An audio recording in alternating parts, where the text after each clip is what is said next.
मियाँ बीवी अपने मामलात खुद निपटाएं, नहीं तो घर उजड़ सकता है और जिम्मेदार भी आप खुद होंगे। मेरी उम्र 36 साल है। मेरी लव मैरिज हुई थी। हम क्लास फेलोज थे और एक दूसरे को 6 साल से जानते थे। हम बेहतरीन दोस्त थे। दौरान तालीम ही हमने फैसला कर लिया था कि मेरे शौहर के जॉब में सेटल होने के बाद घर वालों की रजामंदी से हम शादी कर लेंगे। मेरे शौहर की जॉब के बाद हमारे घर वाले मिले और हमारी शादी हो गई। अल्लाह ने हमें एक बेटी से नवाजा।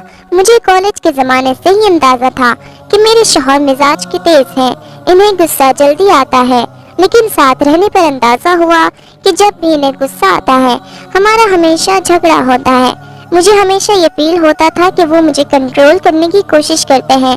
जब भी हमारा ज्यादा झगड़ा होता मैं अपने बच्चे को लेकर मैके चली जाती। मेरे मैके वाले भी मुझे सहारा देते, तसल्लियाँ देते कि इसने तुम्हें क्या लावारिस समझ रखा है। मेरी बहनें फोन पे मेरे शौहर को बेनकत सुनाती। बहरहाल सुलह सफाई हो जाती और मैं घर आ जाती। लेकिन ये बात हम दोनों जानते थे कि हम दोनों एक दूसरे को बहुत चाहते हैं और मैं अपने शौहर को कभी भी नहीं छोड़ना चाहती। लेकिन हर जगह के दौरान इन्हें ये जरूर कहती कि अगर मुझे छोड़ना है तो छोड़ दे। मुझे इल्म है कि ये सब मैं अपनी सिर्फ अना को बुलंद रखने के लिए कहती थी। एक बार हमारा झगड़ा इतना बड़ा कि उन्होंने पहली बार मुझ पर हाथ उठाया और घर से बाहर निकाल दिया। मैं सीधा अपने मैके गई। मेरे घर वाले मुझे लेकर सीधा पुलिस स्टेशन गए। मेरे शौहर अरेस्ट हो गए। ससुराल वालों ने मुझे केस वापस लेने के लिए कहा। मेरे शौहर ने मुझसे माफी मांगी और कहा कि आइंदा ये सब नहीं होगा। मैंने केस वापस ले लिया और वापस अपने घर चली गई। 3 माह बाद हमारा फिर से झगड़ा हुआ और मैं हमेशा की तरह बच्चा उठाकर अपने मैके चली आई। 2 दिन बाद मुझे खबर मिली कि मेरे शौहर अस्पताल में है।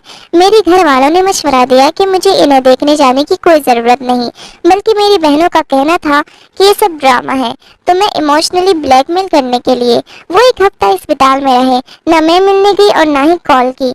कुछ दिनों बाद मुझे तलाक का समन मिला। मुझे तलाक नहीं चाहिए थी। मुझे अपने शौहर से मोहब्बत थी। मैं अपना घर खराब नहीं करना चाहती थी, लेकिन मेरी अना आरे आ रही थी। मुझे लगा कि तलाक का मना करके मैं नीची हो जाऊंगी। मैंने इन्हें कॉल की कि जब चाहे तलाक ले ले, मैं भी इस जहन्नुम में नहीं रहना चाहती। कोर्ट में हमारा केस आसानी से निमट गया। मेरे शौहर ने मेरी सारी डिमांड, बच्चे की कस्टडी और खर्चा देना कबूल कर लिया। उनका कहना था कि वो मेरी सारी बातें मानने के लिए तैयार है, इन्हें सिर्फ तलाक चाहिए। इस तरह जुलाई 2009 में मेरी तलाक हो गई। मेरे शौहर ने कुछ अरसे बाद दूसरी शादी कर ली। इनके बच्चे भी हो गए, लेकिन मेरे बच्चे से मिलने अक्सर आते हैं, उसकी हर जरूरत का ख्याल रखते हैं। बच्चे का खर्चा मुझे पाबंदी से मिलता है, बल्कि मेरा गुजारा भी उन्हीं पैसों से होता है। मैं अपने बच्चे के साथ मैके में रहती हूँ। मेरे तमाम बहन भाई अपनी अपनी जिंदगी में खुश है। मेरी वो बहनें जो खुद फोन करके मेरे शौहर को बातें सुनाया करती थी, वो अब मुझे मुर्दे इल्जाम ठहराती है।